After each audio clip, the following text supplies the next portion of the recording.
Okay, goodie guys, no? Nandito na naman tayo ngayon sa Liquid Los Baños, Laguna. So another H52 error na naman guys ang ating gagawin dito. No? So ito nga, sinimulan na namin to i-repair kasi nga mayroong itong H52 error, no? Sabi ng ating customer. So ang gagawin natin, i-repair na natin to, no? So yun nga, tulad sa sinasabi ko guys, no? Sa mga gusto magpa-repair sa amin ng H52 error, message lang po kayo sa ating number nandyan sa ilalim, or message kayo sa aming Facebook page sa Northshire Repair Shop, no? So ang H52 error guys is repairable, no? So dalawa po ang option nyo guys kapag nagkaroon ng H52 error ang inyong washing machine. Either ipa-repair nyo yung board or magpalit kayo ng buong board, no? So medyo mahal lang guys yung buong board nito, nasa 8,000 pag nagpapalit kayo, no? So kung ipa-repair nyo naman, ang minimum repair namin nito 2,500 all in pag malapit, no? Pag malayo plus transportation, no? So yun po ang service fee namin pagdating sa repair, no? So although madali lang naman to siya guys i-repair kung kabisado nyo na, no? So kung hindi nyo pa kabisado, medyo mahirapan kayo. So usually nga, ilang beses na natin inuulit guys na nandito lang talaga banda ang problema ng H52 error sa mga component, no? So kailangan lang natin i-repair yung electronics component ng H52 error, no? So sa mga electronics technician, alam na nila ito, kayang-kaya nila ito, no?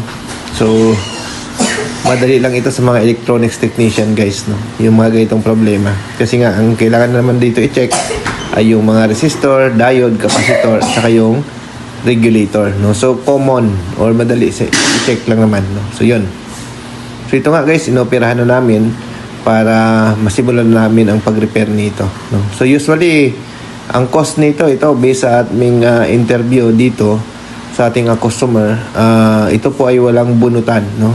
Saksak, wala nang bunutan simula nung pagkabili, hindi na binubunot sa saksakan. Kaya yun, isa yan sa mga cost kasi ng H52 error, nung wala nang hindi binubunot sa saksakan, no, kapag tapos ng gamitin. So dapat pagkatapos ng gamitin, dapat i-unplug nyo guys, kasi nga nagkaroon ito ng mayroon kasi itong standby power, no?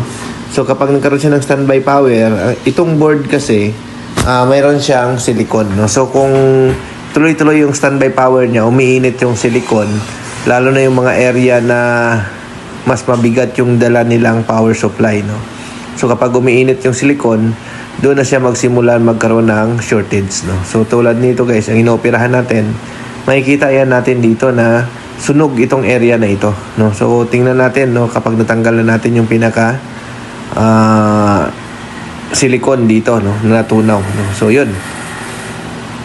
So sa amin guys is basic na lang to kasi nung ulit-ulit lang namin to ginagawa guys, no? Everyday guys, meron kaming ni-repair na H52 error dito sa mga Panasonic, no? Halos everyday yan, no? Hindi kami laging may repair kami ng H52 error, no? So yun. So kung mapansin nyo guys, ito nangingitim na, no? So yun nga sa sinasabi ko sa inyo, kung saan yung mga parts na maitim, yun po yung i-check nyo kasi nandyan po ang problema, no? So palitan nyo ng mga resistor, capacitor, kung anong parts yung nangingitim, yun po ang inyong i-repair dyan, no? So yun pong iti-test nyo kung good pa ba or bad, no? So yan. So yan, tulad yan, itim na itim siya, susunog, no?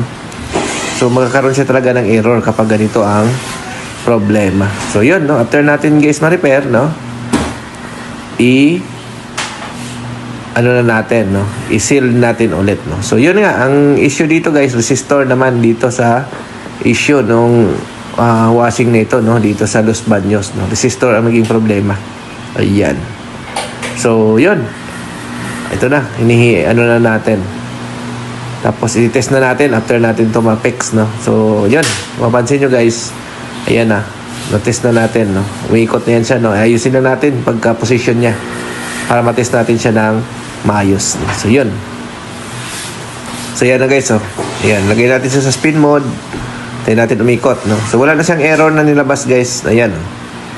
So okay na, nang working na siya guys, no? Sa mga gusto magpa-repair sa amin, no, message lang kayo yan sa ating Facebook page sa Northshire Repair Shop, or text kayo guys sa aming number na nandyan sa description, no? Nandyan lang naman. So yun, okay, no? So nandito kami guys sa Liquid Los Baños, no? Ito po ay Uhana Resort sa Los Baños, no? Dito tayo ngayon nag-repair. Okay, thank you, bye bye.